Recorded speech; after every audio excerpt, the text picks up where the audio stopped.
The foundation of quantum mechanics is explained by the following experiment.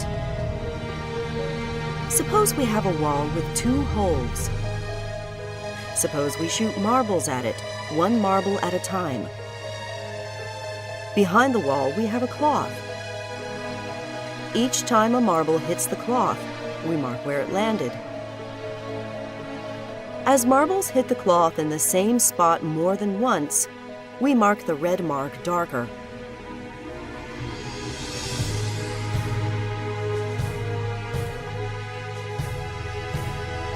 Some marbles make it through the holes by bouncing off at an angle. But most marbles that make it through the holes continue in a straight line. After a while, there will be many red marks on the cloth. The darkest red marks will be directly behind the 2 holes. Now suppose the 2 holes are very narrow. Suppose the marble is very small. Now the result is very different.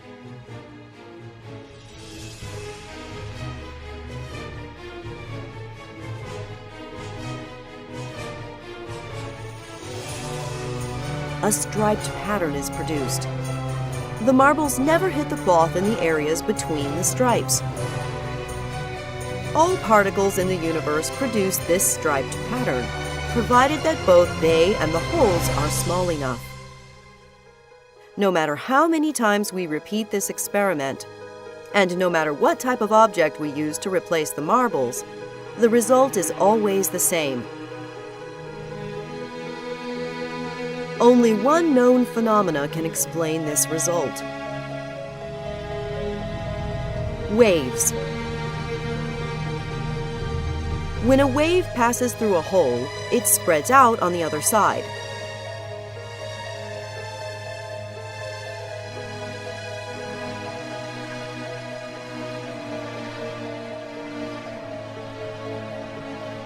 If there are 2 holes, 2 waves are produced.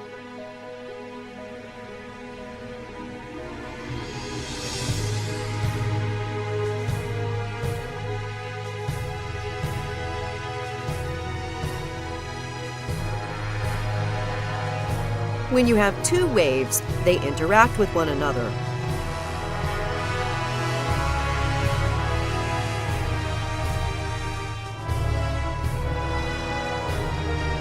In some areas they strengthen each other, and in other areas they cancel each other out. This creates a striped pattern. This is the exact same pattern that we saw before. This means that all objects really behave like waves.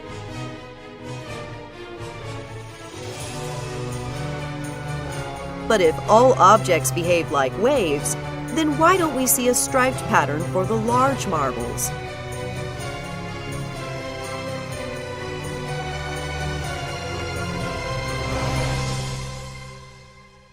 Large objects have much more energy than small objects.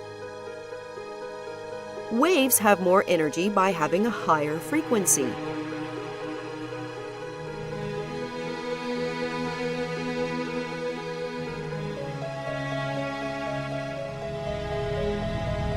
When waves with higher frequencies interact with one another, the pattern is different.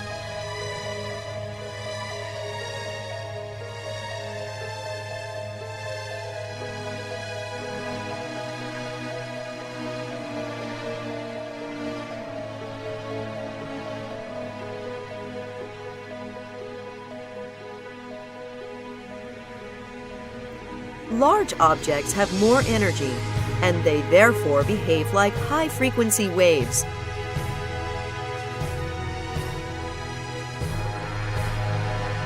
This is why large objects do not produce a striped pattern, but small objects do.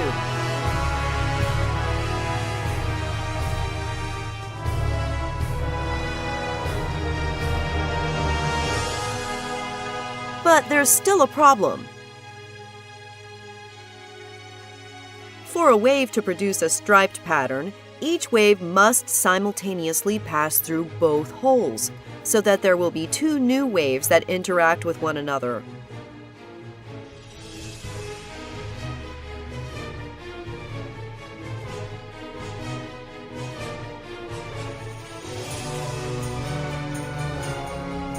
But we're shooting the marbles at the wall only one marble at a time.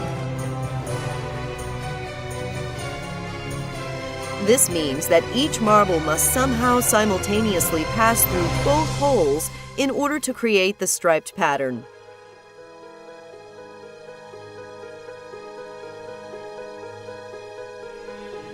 Let's see if this is what actually happens by blocking one of the holes. The striped pattern disappears.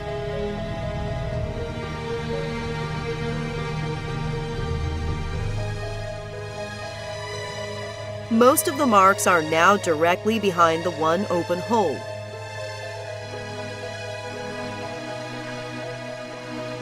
Now let's block the other hole instead.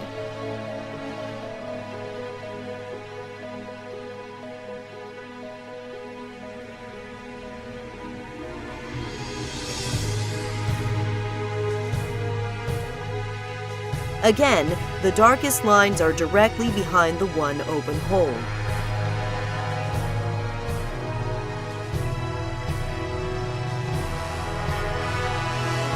But if we unblock both holes, the striped pattern returns.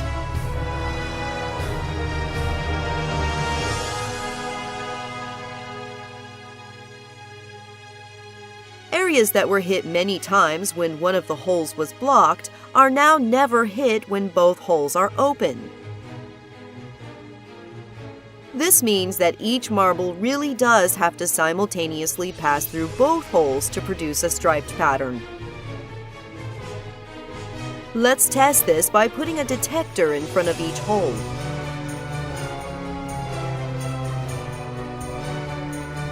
We should expect that both detectors will simultaneously indicate that the marble passes through it.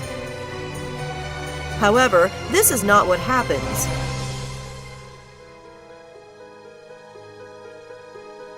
Each marble only passes through one detector or the other, but never both.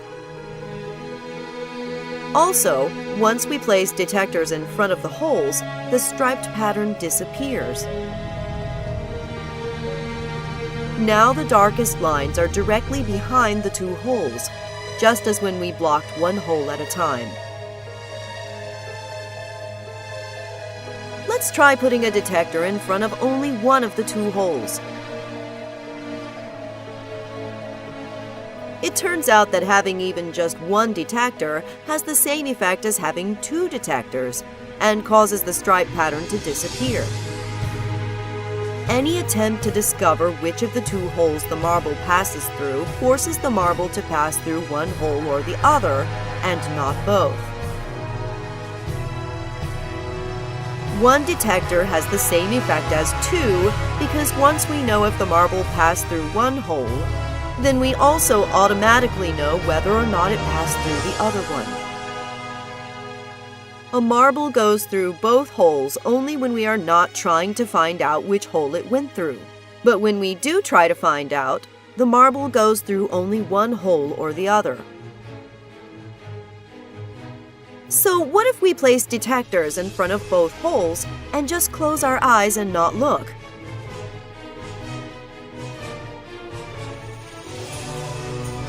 We don't know for sure what is happening when we are not looking, but we do know what the mathematics describing the waves tells us. When waves pass through a detector, the waves are altered so that they can no longer interact with one another.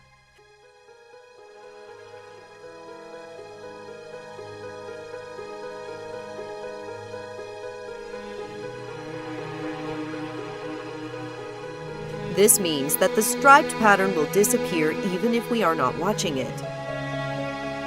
The detectors will cause this to happen on their own. However, the mathematics also says that each wave still simultaneously passes through both holes, even with the detectors present. But when we open our eyes and look, we always see the detector indicating that the marble passed through only one hole or the other, and never both. Each wave still simultaneously passes through both holes, even with the detectors present. But when we open our eyes and look, we always see the detector indicating that the marble passed through only one hole or the other, and never both. This means that the marble must be more than just a wave. The wave only describes the probability of where we will see the marble when we look at it. The probability of the marble being at a particular location is given by the wave's amplitude. The higher the amplitude of the wave at a particular location, the higher the probability is that we will see the marble there when we look. This means that we can never simultaneously know both the position and the momentum. Before the wave hits the detector, we know exactly what direction the momentum is in. However, we know nothing about the object's position.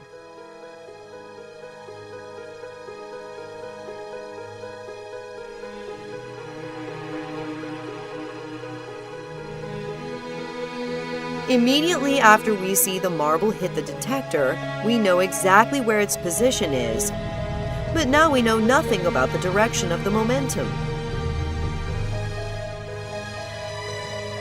Not only are we not able to simultaneously measure the position and momentum of an object, the object does not even have a specific position or momentum until we observe it. If the marble always had a specific position, then the marble would not be able to go through both holes simultaneously, which is necessary to produce the striped pattern. But if all objects are just a wave of probability until we observe them, then this means that the detectors and all the objects the marbles interact with are just a wave of probability too. Suppose we place an object behind each of the two holes. The marble will knock down one of the two objects, depending on which hole it passes through.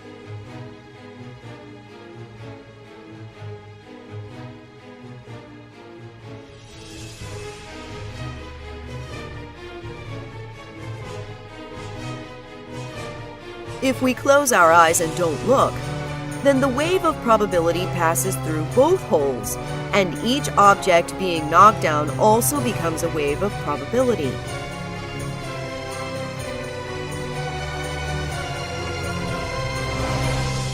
Just as each marble simultaneously passes through both holes, each object is now simultaneously both standing up and knocked down. No matter how long we wait after the marbles have hit the objects, each object will continue to have a probability of still being in the standing position. And each object will also continue to have a probability of being in the knocked down position. According to the mathematics describing the probability waves, neither outcome is certain. It's only when we open our eyes and look that we see only one outcome or the other.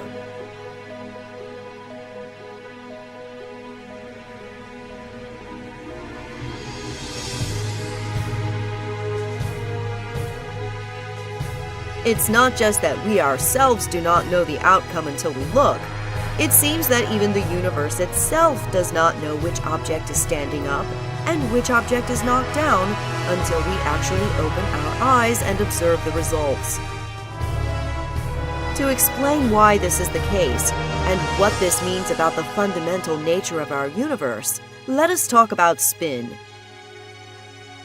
The direction of the spin of a particle can be described by an imaginary arrow. Particles spinning in opposite directions will have their arrows pointing in opposite directions.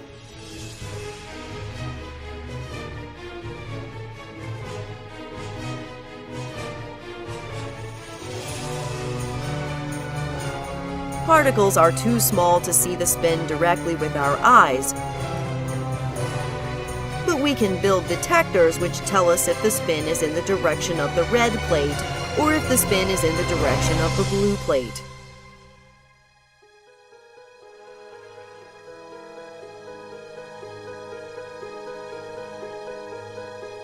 Suppose we think that we already know the spin of a particle ahead of time, because we have measured it previously and we line up the detector with this direction.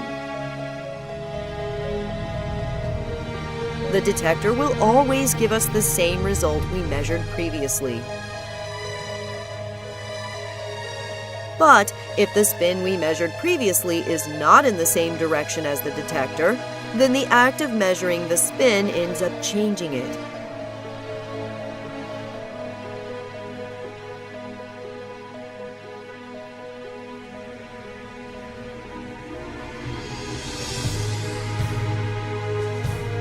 It is not possible to simultaneously measure the spin of a particle in more than one direction at a time. If we want to know the direction of the spin in the horizontal direction, then we need to rotate the detector.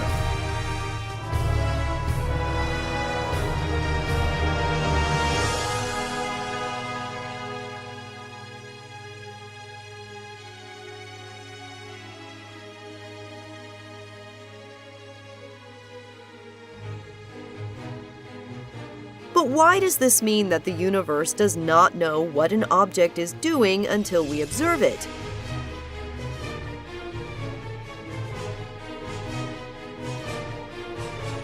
The answer lies in the fact that we can produce pairs of particles that always spin in opposite directions.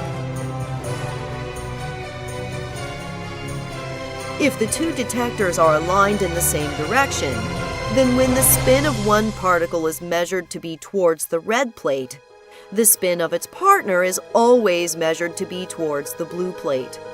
This is true 100% of the time. This is still true the vast majority of the time, even if we offset the detectors by 45 degrees. We know this based on experiment. If we offset the detectors by 45 degrees, then when the spin of one particle is towards the red plate, the spin of its partner will be towards the blue plate, the vast majority of the time.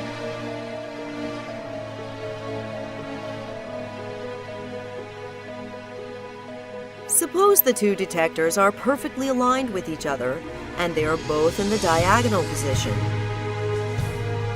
Does the universe know ahead of time that the first particle will be measured to be towards the red plate, and that the spin of the second particle will therefore be towards the blue plate? If the universe knows ahead of time that the spin of the second particle will be towards the blue plate, then this means that the universe must know that the spin of the first particle will probably be towards the red plate, even if we rotate its detector by 45 degrees, either into the vertical position or into the horizontal position.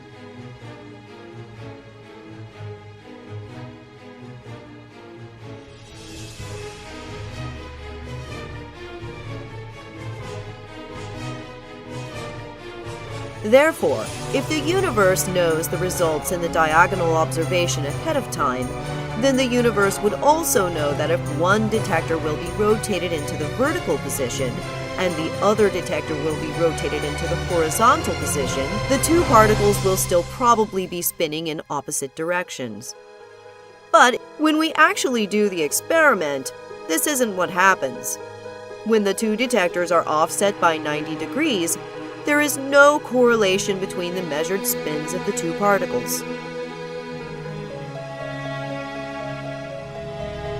When the two detectors are offset by 90 degrees, the spins of two particles are just as likely to read in the same direction as they are to read in opposite directions. Therefore, if we start out by assuming that the universe knows ahead of time what the measurements will be, this leads to a contradiction. Assuming that the universe knows the answers ahead of time implies that most of the time, the measured vertical spin of one particle must be in the opposite direction of the measured horizontal spin of the second particle. But we know that this is not the case.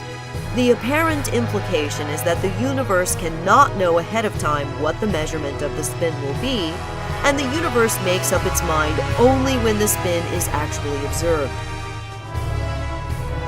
The apparent implication is also that when the spin of one particle is measured, it sends an instantaneous message to its partner to spin in the opposite direction.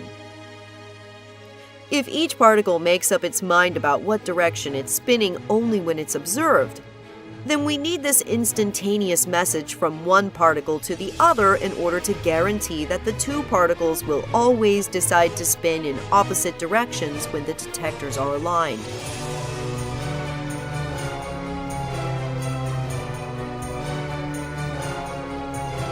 This is true no matter how far apart the two particles have traveled away from each other. Even if we wait until the two particles are on opposite sides of the universe before we make our observation, this instantaneous message still seems to occur. Until we observe the particles, their spins are nothing more than probabilities. But we need to observe only one of the two particles for both of them to simultaneously decide in what direction to spin. If everything in the universe is made out of these particles, including the detectors themselves, then the detectors are also nothing more than a probability until they are observed. According to the mathematics describing the probabilities of the particles, passing through the detector is not what causes the particle's spin to decide to spin in one direction or the other. Passing through the detector entangles the detector to the particle, in the same way that the two particles are entangled to each other. The moment we look at the detector, it seems to send an instantaneous message to the particle so that the detector's measurement will agree with the spin of the particle. This is the same way in which the two particles seem to send instantaneous messages to each other.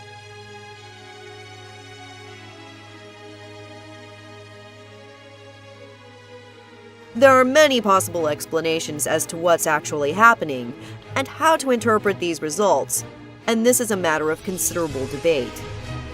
But if we really do have these types of instantaneous messages, which are faster even than the speed of light, then this creates an interesting situation with Einstein's theory of relativity.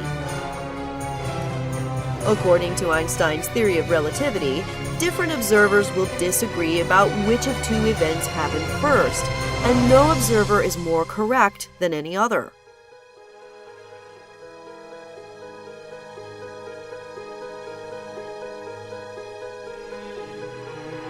From one observer's point of view, the right particle was observed first and caused the left particle to change its spin.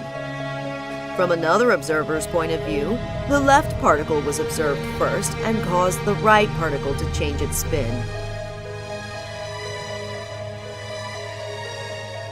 Therefore, we can't know which of these events is the cause and which of these is the effect, since both points of view are equally valid.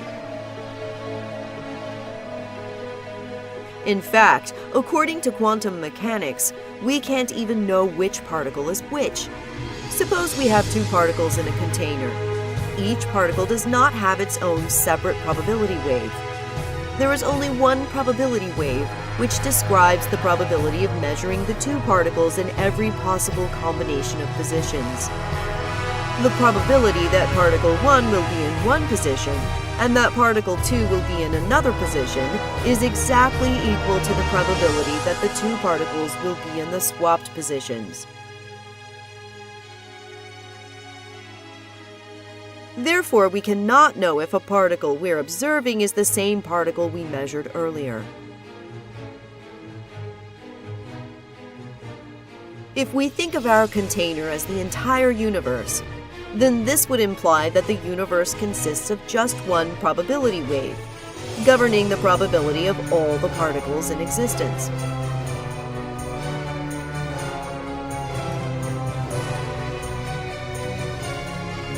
But if we ourselves are made out of these exact same particles, then why is the act of us observing something so fundamentally different from everything else in the universe? This is one of the greatest unsolved scientific and philosophical mysteries of all time,